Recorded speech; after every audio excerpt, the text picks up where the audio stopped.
அழகான பசுமை நிறைந்த காட்டுப் பகுதிகளில் எளிமையாக வாழ்ந்த அம்மா பூனையும் அவளுடைய சின்ன குட்டி பூனையும் தினமும் சிறு சிறு உணவுகளை தேடி பசியை தீர்த்து கொண்டு வந்தார்கள். ஆனால் ஒரு நாள் மழை காரணமாக காட்டில் உணவு எதுவும் கிடைக்காமல் பசியால் வாடிய குட்டியை பார்த்த அம்மா பூனை கவலையுடன் அதை அழைத்து கொண்டு அருகிலிருந்த ஊருக்கு செல்ல முடிவு செய்தாள். ஊருக்குள் வந்த பின் பல இடங்களில் தேடியும் அவர்கள் சாப்பிட ஒன்றும் கிடைக்கவில்லை. பசியால் தாங்க முடியாமல் தவித்த குட்டி பூனை ஒரு கடையின் முன் இருந்த மீன்கறிகளை பார்த்ததும் அம்மாவிடம் தெரியாமல் அதை திருட முயன்றது. அப்போது அந்த கடையின் முதலாளி நல்ல மனம் கொண்ட பிராமணர் குட்டி பூனை திருட முயல்வதை பார்த்தார். ஆனால் அவர் கோபப்படாமல் மெதுவாக அதை தூக்கி கொண்டு, "எதுக்கு திருடுற பாப்பா?" என்று கேட்டார். உடனே ஓடி வந்த அம்மா பூனை, "சார், பசிதான் காரணம். நாங்கள்லாம் காடிலிருந்து வந்தவங்க.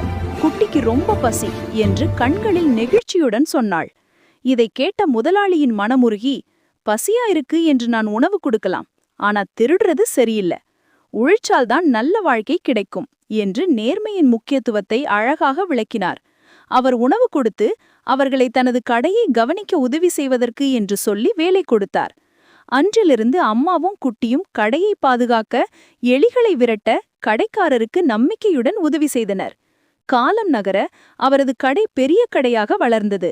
அதன் வளர்ச்சியில் முக்கிய பங்கு வகித்த இந்த பூனை குடும்பத்துக்கு முதலாளி வருமானத்தில் பெரிய பங்கை கொடுத்து அவர்களையும் உயர்த்தினார். சில ஆண்டுகளில் அம்மா பூனையும் குட்டியும் ஊரின் கோடீஸ்வரர்களாக உயர்ந்தது.